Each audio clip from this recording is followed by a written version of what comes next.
Sanctifie-les par ta parole. Ta parole est la vérité. Et le lin représente la justice, comme indiqué dans le livre d'Apocalypse, Apocalypse chapitre 19, verset 8, qui dit: et il lui a été donné de se revêtir d'un fin lin éclatant pur, car le fin lin, ce sont les œuvres justes des saints.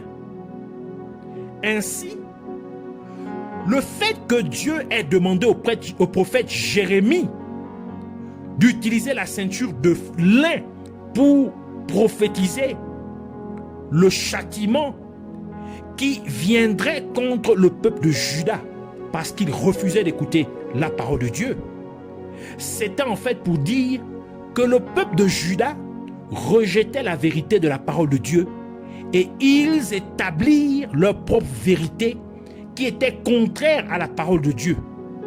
Le peuple de Juda a rejeté la justice qui est obtenue par la foi en la parole de Dieu. Et ils choisirent plutôt leur propre voie pour paraître justes. Et c'est pourquoi la parole de Dieu dit dans Romains chapitre 1, verset 18 à 27, il dit: la colère de Dieu se révèle du ciel contre toute impiété et toute injustice des hommes, qui retiennent injustement la vérité captive. Car ce qu'on peut connaître de Dieu est manifeste pour eux, Dieu le leur ayant fait connaître. En effet, les perfections invisibles de Dieu, sa puissance éternelle et sa divinité se voient comme à l'œil depuis la création du monde. Quand on les considère dans ses ouvrages, et ils sont donc inexcusables. Donc, c'est-à-dire au travers de la création de Dieu, de tout ce qu'on peut voir que Dieu a créé, on peut reconnaître que Dieu existe. On peut voir la grandeur de Dieu au travers de toute sa création, de tout ce que Dieu a créé. C'est pourquoi Dieu dit: ceux qui ne croient pas, ceux qui établissent leur propre vérité sont inexcusables.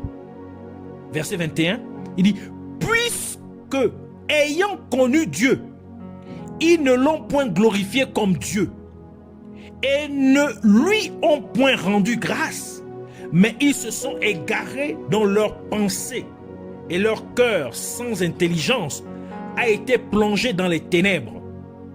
Se vantant d'être sages, ils sont devenus fous et ils ont changé la gloire de Dieu incorruptible en image représentant l'homme corruptible, des oiseaux, des quadrupèdes et des reptiles. C'est pourquoi Dieu les a livrés à l'impureté, selon les convoitises de leur cœur, en sorte qu'ils déshonorent eux-mêmes leur propre corps. Eux qui ont changé la vérité de Dieu en mensonge et qui ont adoré et servi la créature au lieu du Créateur, qui est béni éternellement. Amen. Verset 26. C'est pourquoi Dieu les a livrés à des passions infâmes, car leurs femmes ont changé l'usage naturel en celui qui est contre nature. Et de même les hommes, abandonnant l'usage naturel de la femme, et se sont enflammés dans leurs désirs les uns pour les autres, commettant homme avec homme des choses infâmes, et recevant en eux-mêmes le salaire que méritait leur égarement.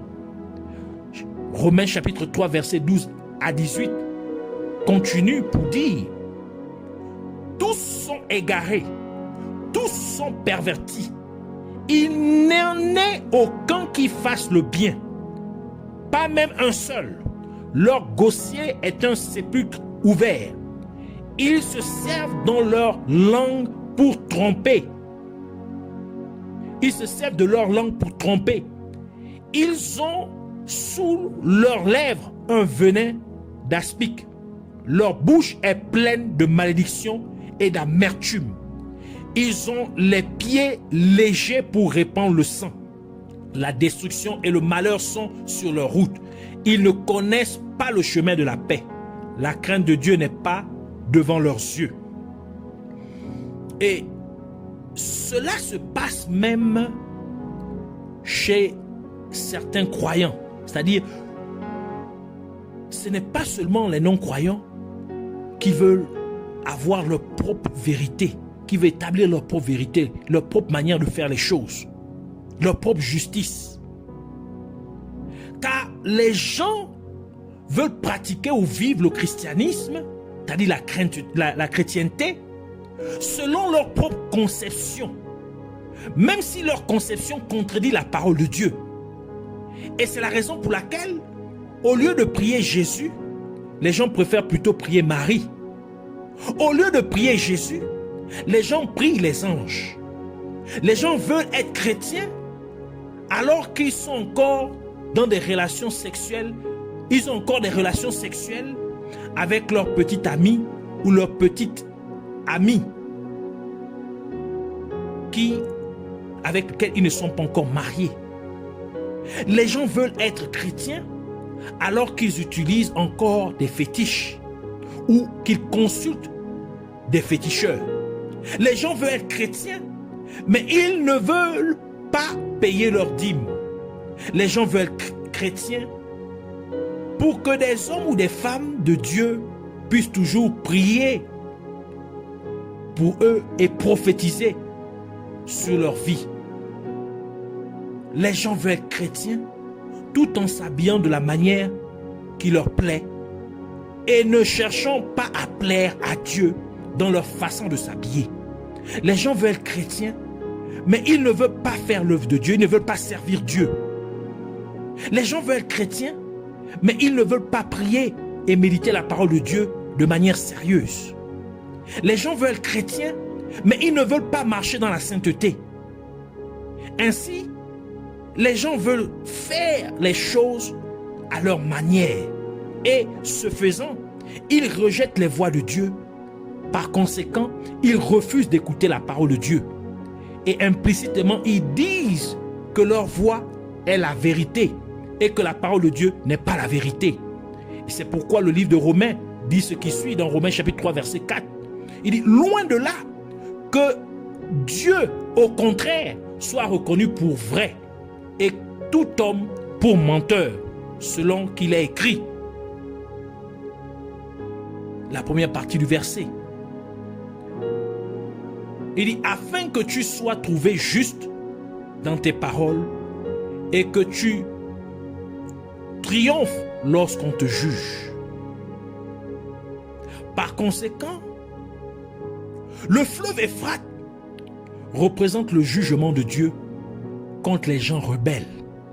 Il représente la condamnation ou la sentence de Dieu contre tous ceux qui refusent d'écouter la parole de Dieu et choisissent plutôt de marcher dans leur propre mauvaise voie. Et cela est également confirmé par le fait que le prophète Jérémie avait écrit la prophétie de tous les malheurs qui surviendraient contre Babylone dans un livre. Et Jérémie demanda à Seraïa de le lire lorsqu'il arriverait à Babylone. Et par la suite, il devait jeter le livre dans le fleuve Euphrate. Jérémie chapitre 51 verset 59 à 64 qui dit: ordre donné par Jérémie le prophète à Seraïa, fils de Néridja, fils de Masséja, lorsqu'il se rendit à Babylone avec Sédécia, roi de Juda, la 4e année du règne de Sédécias. Or, Seraja était premier chambellan. Jérémie écrivit dans un livre tous les malheurs qui devaient arriver à Babylone. Toutes ces paroles qui sont écrites sur Babylone.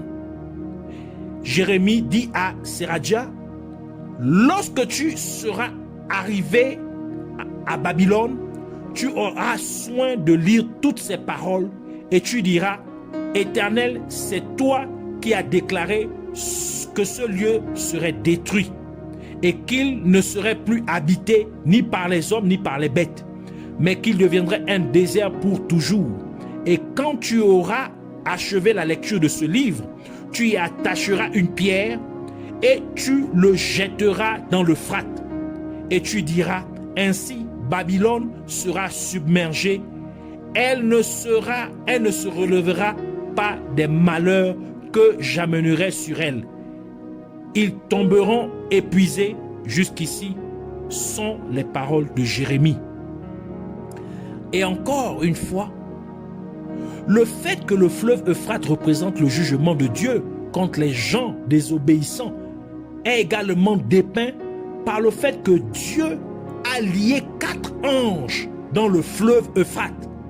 Et ces 4 anges seront libérés à un moment particulier dans les derniers jours pour punir ceux qui auraient rejeté la parole de Dieu. Apocalypse chapitre 9 verset 13 à 16 qui dit: le 6e ange sonna de la trompette et j'entendis une voix venant des 4 cornes de l'autel d'or qui est devant Dieu et disant au 6e ange qui avait la trompette: délie les 4 anges qui sont liés sur le grand fleuve d'Euphrate. Et les 4 anges qui étaient prêts pour l'heure, le jour, le mois et l'année furent déliés afin qu'ils tuassent le tiers des hommes. Et le nombre des cavaliers de l'armée était de 2 myriades de myriades. J'en entendis le nombre. David a vaincu les Syriens au fleuve Euphrate pour récupérer sa frontière. Alors que la parole de Dieu nous le dit dans 2 Samuel chapitre 8 verset 3 qui dit: David bâtit Hadadézer, fils de Rehob, roi de Tsoba, lorsqu'il alla rétablir sa domination sur le fleuve de l'Euphrate. Donc il a vaincu l'armée des Syriens. Nous devons prendre note que les Syriens vivent de l'autre côté de l'Euphrate. C'est le côté où le père d'Abraham et ses proches habitaient. Et c'est de ce côté que l'Euphrate, c'est de ce côté de l'Euphrate qu'ils adoraient aussi les idoles, donc des faux dieux. Ainsi, le père d'Abraham était un Syrien, c'est-à-dire un Araméen, tel que Dieu demanda au peuple d'Israël de répéter dans Deutéronome 26, verset 5, qui dit: puis tu prendras la parole et diras devant l'Éternel ton Dieu: mon père était un pauvre misérable Syrien. Il descendit en Égypte avec un petit nombre de gens. Il y séjourna et il devint une nation grande, puissante et nombreuse. Ainsi, le fait que le roi David ait vaincu les Syriens au fleuve Euphrate et récupéré sa frontière, c'est une prophétie pour dire que le commandement de Dieu est maintenant rétabli dans la vie du peuple. Donc maintenant, la parole de Dieu deviendrait prédominante dans la vie du peuple. Et c'est pourquoi le peuple d'Israël fut fidèle à Dieu pendant tous les jours du roi David. C'est aussi pourquoi, avant que David ne soit fait roi d'Israël, Dieu dit ce qui suit à propos de David. Dans Actes chapitre 13, verset 22 qui dit: puis l'ayant rejeté, il leur suscita pour roi David, auquel il a rendu ce témoignage: j'ai trouvé David, fils d'Isaïe, homme selon mon cœur, qui accomplira toutes mes volontés. Par conséquent, vous devez également être un homme ou une femme selon le cœur de Dieu. Car vous devez vous assurer que vous gardez les commandements de Dieu dans votre vie. Vous devez vous assurer que vous tenez fermement à la parole de Dieu pour le reste de votre vie. Vous ne devez pas aller au-delà du commandement de Dieu, au-delà des instructions que Dieu vous donne. Car sans la parole de Dieu, là où il n'y a pas la parole de Dieu, Dieu n'est pas là. Dieu est sa parole. C'est pourquoi la Bible dit, au commencement était la parole, et la parole était avec Dieu, et la parole était Dieu. Donc celui qui refuse d'écouter la parole de Dieu, refuse Dieu dans sa vie. Il rejette Dieu dans sa vie. Donc il est rebelle à Dieu, son créateur.